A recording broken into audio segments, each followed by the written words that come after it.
Hello everyone, it's Glenda and welcome back to my channel, Creative Grandma. Cody has been at it again and he started doing yarn swatches where we take one yarn and we do it 5 different ways. So he is really getting creative with some of these yarns. So today's video, we chose one yarn and he did it 5 different ways. Yeah, I just thought this series was a great idea, and it's fun to make these samples because one yarn can just look so different depending on what you make with it, where you start in the skein, and you'll see today with these samples. Just a shout out to yesterday's video if you haven't seen it. We're doing another celebration. So make sure you go check that out and get involved with that video. That was for... That's where we were shopping at Joann's. Yeah, we hit our channel member goal and... yeah, so make sure you watch that video. So the yarn we chose for this video is... the Loops and Thread Impressions. And it's an acrylic yarn. It's 246 yards, 225 meters. It's 5.29 ounces, 150 grams. It's a 5 bulky weight yarn. And this is color Saltwater Taffy. I thought this was such a pretty color. And Cody liked it. We bought it and then we went down and we bought some more so we could do this yarn sample video. And they only had, what, 2, 3 skeins? Yeah, so we was going to buy more because he said he was going to make a blanket out of it, but they didn't have enough. Oh, and I forgot to mention, it is machine wash cold, tumble dry low. So that's another reason why I gravitated towards it. I like a yarn that I can wash and dry. And I thought it would be a really nice yarn for a baby blanket, a child's blanket, or a blanket for anybody really, if you like colorful colors like we do. Yeah, we like bright, fine colors. And I'm looking at your samples, and I know which one I like already, but when you're watching this video, make sure you tell us which sample you like best. Yeah. Because they all look different. So the recommended hook size for this yarn is a 6mm crochet hook. I personally felt the 6mm was a little small. It is a 5 bulky. So I made one sample with an 8mm hook, and you'll see that here in a minute. But let's get started. What sample should we do first, Grandma? Do this one last, because this is my favorite. Yeah, that sample looks like a totally different yarn to me. Yeah. I like this sample. Let's start with this one. Okay. The old tried and true double crochet V-stitch sample. You can't go wrong with this stitch. And what's so nice about this yarn, if you look real close, Cody, get that up really close, you'll see that there's 2 different colors mixed together, like a pink and blue, and then you're going to see the yellow and pink, and then the yellow and green, blue and yellow, and then blue with yellow, I believe. It's really pretty. I mean, it kind of looks like it's a solid color, but up close you can see that 2 toned together. Very pretty. Yeah, big fan of this. This is comparable to Premier Puzzle, but it's just a little less soft. Let's go to sample number 2. I learned a new stitch, and this was the Baby Wave Stitch, Stitch of the Week. And I'll leave a link to the Stitch of the Weeks down in the description. Here is the next sample. And just that little bit of texture just really makes that sample stand out. Yeah, this is a really cool 1-row repeat stitch, and it just had, look at, like she said, all that texture. Yeah. Nice texture on that stitch pattern. So this was a new stitch that I learned. I'm trying to learn some new stitches, but... And we're trying to show you the difference of how the colors look when you have a narrow sample, a wider sample, and even a wider sample. Yeah. And the colors are a certain length, and depending on how wide or how narrow your project is, that determines how many rows of each color you get. Yeah, I really like that with the texture. Yeah. So I might have to use this stitch in the future. I like that one. Okay, so this next sample, I decided to make it like a scarf if you were working upwards instead of long ways. It's hard to get all the colors. I mean, it looks like when you look at the skein, it looks like it repeats, but it's like... Yeah, I was looking at the sample you're about to show because it didn't look like it had that many colors in it. Yeah. And then this one looks like it has more colors. It's an illusion. It's really messing with me. And that's why we're making this video, to show you the difference. Because I see this one has almost like a solid yellow. So yeah, the skein I don't think repeats the colors. Yeah, I don't think it does either. I don't think it repeats the colors, looking at this one and then looking at that sample. But go ahead and show them your sample. And what stitch pattern did you use for this? I just used a single crochet stitch for this one. So that looks like it's about 7 or 8 inches wide. Oh, here I have a tape measure. Let's measure it.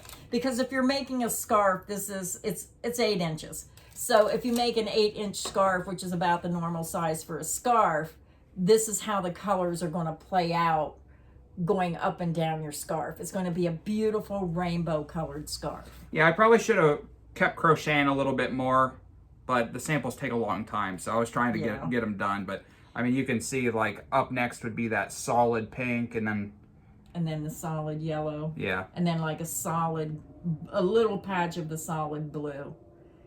There's a little bit, when I'm looking at his really big sample, I'm seeing it almost looks like a solid pink, a solid yellow, a little bit of a solid blue, and then you get into those mixtures of colors. So again, this bigger sample looks completely different than the other samples, and you'll see what we mean. Yeah, and he did say that with this yarn, the recommended hook size, you may be able to bump that hook size up, because you said you felt the hook size was too small. Yeah, I thought it was a little small, so. Yeah, and his next sample, he'll show you what he means, because I felt it and I said, this really feels stiff. So if you think your project is too stiff, then I would bump the hook size up if you want a little more drape in your project. And after we get done showing you each sample individually, I'm gonna take the camera and I'm gonna show you all the samples at once so you can really see that comparison. The next sample, I did use the recommended crochet hook and made a granny square. I thought that was pretty, but it's very stiff. It is. And I think if you put a blanket together and washed it, it would soften it up. But yeah, with that recommended hook size, it is very stiff. Now that is a cool granny square. Yeah. Yeah. It's very pretty yarn. I think that would have almost like a tie-dyed look if you made all the blocks out of this yarn, because every block would be a little bit different. Every block would be unique depending on where you start the block. Definitely. And the color, and it would just have a magical look to it. I know that would look pretty if they made it like your tie-dyed rectangle granny. Oh yeah, yeah. If you just kept going in a rectangle in the granny square stitch, that would be really, really colorful and pretty. So now we have one more sample to show you. And this is the big sample. This is about 33.5 inches, so about a baby blanket size for this sample. And you have to remember, when you're looking at this sample, the wider you make it, I'm looking at his sample and I'm thinking you may end up with 2 colors in one row if you make it wider. So when you see this pink section here, you're going to see the solid pink here, then it's going to go in the yellow and pink. I'm not sure which way it goes. I also see some solid pink over here. So if you make a wider blanket, may say 48 inches wide, you may end up with 2 colors in the same row. But I just thought it was really pretty. That would make a beautiful baby blanket. Yeah, definitely. And he used the double crochet stitch for the sample. Yeah, because it was basically as long as a baby blanket, I was trying to get it done fast. Yeah, hold that up. You can see how this looks totally different, because it looks like it has those solid colors in there, where this one, it doesn't quite have the bright solid colors, but I see you didn't get to those colors in this. This is a smaller sample. This is more of a true representation of the colors, because he has all the colors in this sample, where some of the colors are still missing. Well, unfortunately, I made this sample last. So when I was looking at the skein of yarn, I thought that it got to this point and repeated.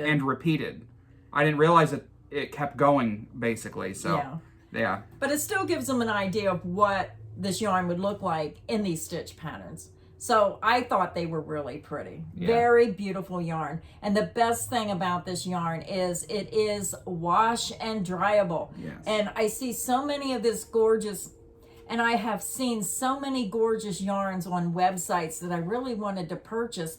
But when they say lay flat to dry, I really kind of like gear away from them unless I'm making a hat or scarf or something really manageable to lay flat to dry. I just wish yarn companies would consider, really concentrating on more yarns that are wash and dryable, because I like to wash and dry my items. Me too. Okay, so we showed you all 5 samples, and now here's all of them laid out on the table so you can see what they all look like. I know that there's a couple minutes in between each sample, and then you forget, what you saw, so this will help you really see the difference. Yeah, I have to agree with Grandma. I like the long sample the best because you can see everything. It just shows those bright colors. I do like the granny square. That is very pretty done in a granny square. So that is our video for today. Let us know in the comments section which one was your favorite. And in the comments section, let us know what yarn you want to see made 5 different ways. And we'll review those comments and I'll put Cody back to work. Thank you everybody for stopping by. Make sure you check out our Joanne shopping video for that celebration. You don't want to miss that video. So until next time, stay inspired and happy crocheting. Bye, everyone.